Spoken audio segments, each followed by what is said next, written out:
the end of day 8 of what is proving to be a rather slow and rather challenging delivery home after the Route du Rhum.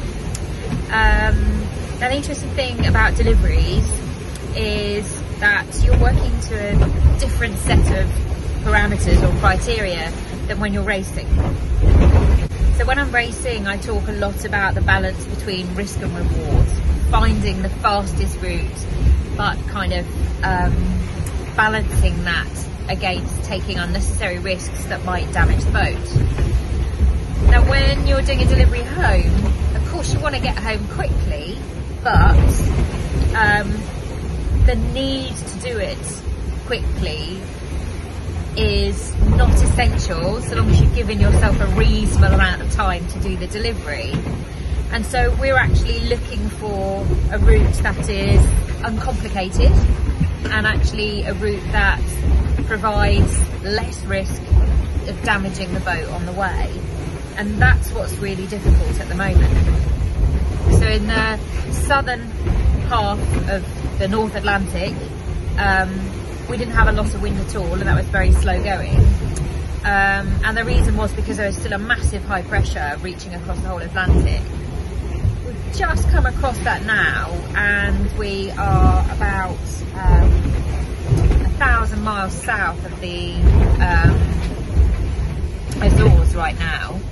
And our problem now is that there are loads of low pressure systems above us to the north that are very intense, and they're governing all of the weather in the Atlantic, and kind of it's either feast or famine.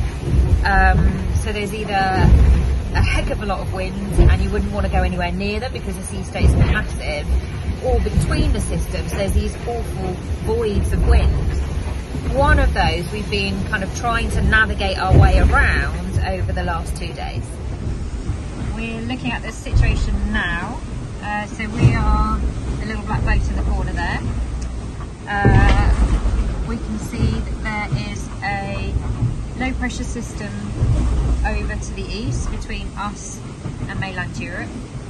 There's another low pressure system here, and between them there's a huge void, and that's what we've been trying to battle our way underneath and then through for the last couple of days. We're now looking at the situation on Tuesday. So the low pressure that was up to our left is now taking over.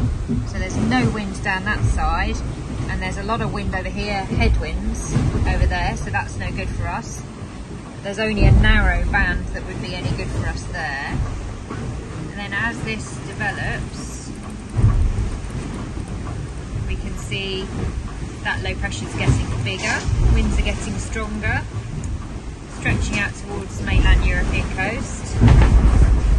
And then off down here, there's something else coming in. So we can see another low pressure system coming here, and this is the one I'm probably most worried about. So we're seeing forecasts of over 50 knots at the centre of this one. And this is taking up a lot of space in the Atlantic, and there's absolutely nothing down the side of it there. So this is in just under a week's time. So it's tricky. It looks like we may be able to get in ahead of that really big system. Every time we look, it's taking a slightly different trajectory.